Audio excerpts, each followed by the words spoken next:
Leroy.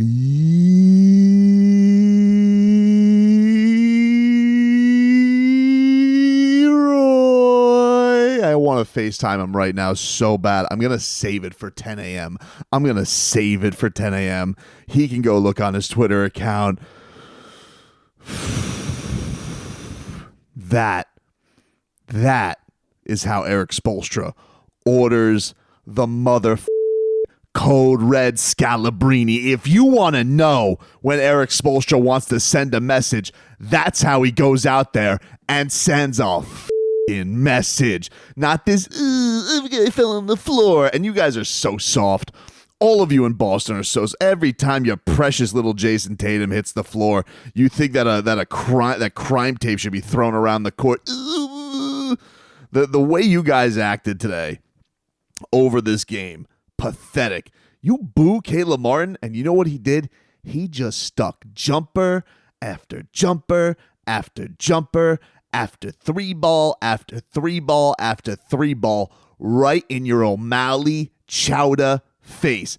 And so just so we're clear, Kendrick Perkins, if you want to do some math on this, you claim that the Miami Heat could shoot 100% from three and 100% from the field and lose, that Miami was getting swept because you were so arrogant in your stance that you didn't ever account for what the Miami Heat always do when they're counted out, and always do when their backs are against the wall, and always do when they're shorthanded. They don't cry. They don't whine. They don't bitch about injuries. They don't talk about referees. That coach, he makes no excuses. He rallies his troops together. His young bucks go to a nightclub where there are cheeks shaking. They blow off some steam. Then they go to the practice court. They lock in, and they lock up Kristaps Porzingis. Oh, my God, Porzingis. God, he was terrible today. Thought that guy was the key to your guys' championship. That was weird. He was not very good today. Meanwhile, your Miami Heat just set a mere record. Now, Kendrick, it wasn't 100%. They shot 53.5% from three today and set a record, franchise record for three-point makes, hitting 23 from downtown. And you bet your ass this series is tied at one apiece. As I told you guys it would be, as I told you guys going into this series, the Miami Heat know when their backs are against the road, go in there and take one of those games and set yourself up pretty for the series. And that's exactly what they did. They went out there. You guys did what you were supposed to do, Boston, the first game. You should have drubbed Miami. They played play-ins all damn week. You guys sat with your feet up for the last 3 months. You should have come out and kicked Miami's ass in the first game with them playing team after team. But you give Eric Spoelstra 2 days to prepare, and you don't think he's going to figure out some ways. And what did he do?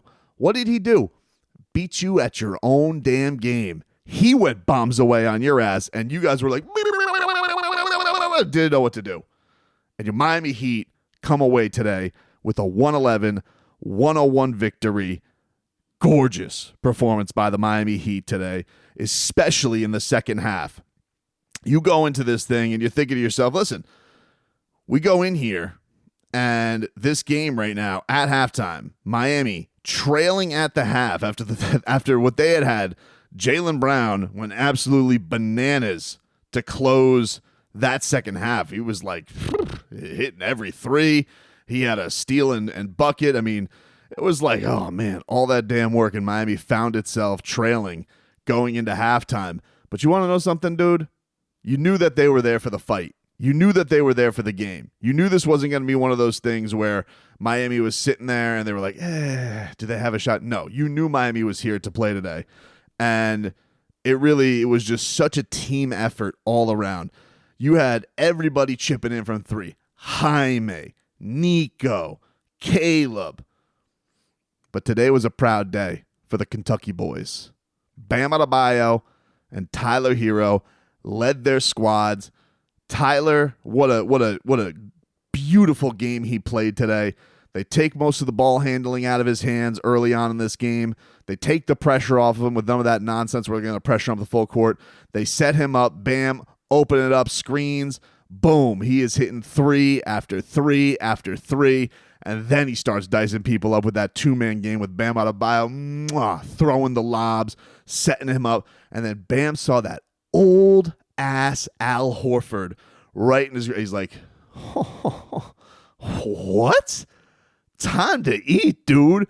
And Bam Adebayo went into that fourth quarter, and like he has done throughout his career, he has absolutely cooked this franchise. He has done it since he was 21 years old in the bubble, where he was ending you with blocks, ending you with jumpers. You go look at some of his best performances all time scoring, and it's Bam Adebayo, Boston Celtics performance after Boston Celtics performance. So much so, they keep replacing people. They keep changing the names. They keep changing the people. Oh, my God, who can we try to have Bam stop this time?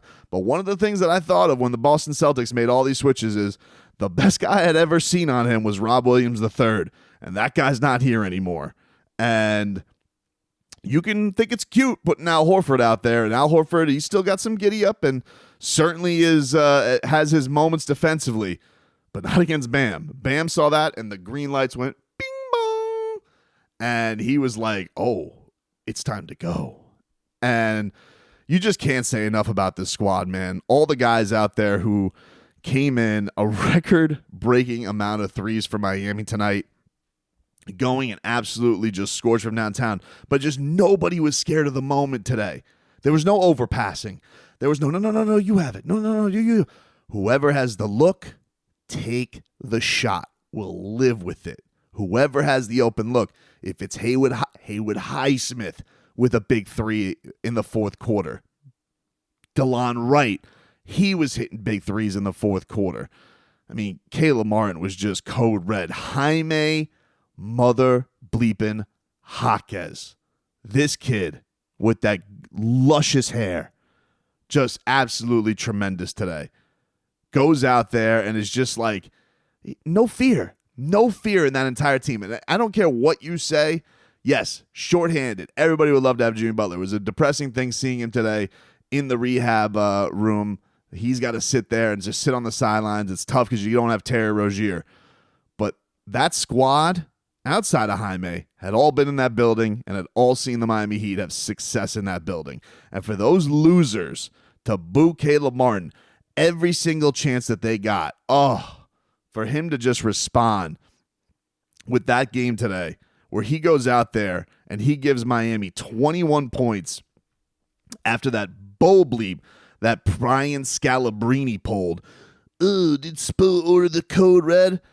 Well, no, dude. Actually, that's what this was. And let me just tell you something. I got to give a little love to my favorite Serbian in the league, Nico. Nico, you little rascal. Jovic, dude. You know you weren't supposed to be in that club. I want to pinch his cheeks. He knows he wasn't supposed to be in that club, but doesn't matter. He goes out there with the boys, and he's just mixing it up, dude. You put him on Porzingis. What is this? Because they're throwing Bam out on Tatum. They're like, we're going this way. And the thing that I've been impressed with Nico so much is just not scared of the moment, not out there physically overwhelmed by anything. The only thing that he really had a trigger with today that was tough is he didn't seem to realize that whenever he was trying to pass to whoever had Kristaps Porzingis on him, and I understand you wanted to go barbecue chicken on Kristaps Porzingis, but he is 7'2", and I think he had 5 turnovers today, which accounted for almost half the Heat turnovers, and I would venture to guess 3 of them were trying to pass, and Porzingis just stole the ball from him. You know, there were a couple from behind, but for the most part, dude, I mean, just such a pristinely played game from Miami. And this Boston Celtics juggernaut offense, the Miami Heat, holds to a mere 101 points. And look, dude, you can't give that menace of a coach. You cannot give that menace of a coach multiple days to prepare. And I loved another thing from Eric Spoelstra today, because you can never count the Celtics team out. 3 minutes left. They cut it to 6. Tatum goes to the free throw line. They fail to get the inbounds. Spo, he calls timeout. Everybody breathes a little bit. and then you get back-to-back possessions. Caleb Martin 3, and then Tyler Hero right at that stupid unicorn horn bucket right at the rim and puts the Miami Heat up by 11, and that was basically all she wrote. They'd get a couple more opportunities. Jaylen Brown would miss some free throws, but, dude, that was something. Eric Reed calling out the curse of Scalabrine. I love John Crotty, and then mocking the Celtics fans. Bye-bye. Bye. Where are you going? We know where we're going. We're going back to the Heat's house. Tied at 1 apiece, baby. Tied at 1 apiece. Home court advantage now in the Heat's favor. They can take care of their business in their building. They're going to be moving on with an even bigger upset than last year. And I just want to say, just as a closing message, there's been a lot of quibbling amongst the fan base over these days. And I've sat out a lot of it. I feel everybody's allowed to have their feelings. It's okay. It's okay to feel a lot of different things as a fan base. But we as Heat Nation must be united in one thing and one thing alone. And that's Boston. Boston. The Boston Celtics. Rebuild Jimmy Butler where you think the star should be, whether you think the front office should. Hey, task at hand. Task at hand right now. We got a whole, this is what I've said to everybody. We got a whole summer ahead to talk about. Whatever this ends up being, we'll have the summer to talk about it. For right now, Heat Nation, Heat Twitter, Heat Instagram, Heat TikTok, we need to be united on one task, and that is Boston. Put all your petty differences aside. Put all, I got this take right, I got that take wrong. Forget that nonsense. Who cares? Who cares? We're fighting in the mentions. We'll get to that stuff. Right now, we got other bums to worry about. We got to go roast Kendrick Perkins. We got to go roast Brian Scalabrine. We got to go roast everybody at ESPN. We got to go roast The Ringer. That is what we got to take care of right now as a fan base. Together. Because we got a big one coming up on Saturday night. See everybody there. Boots on the ground.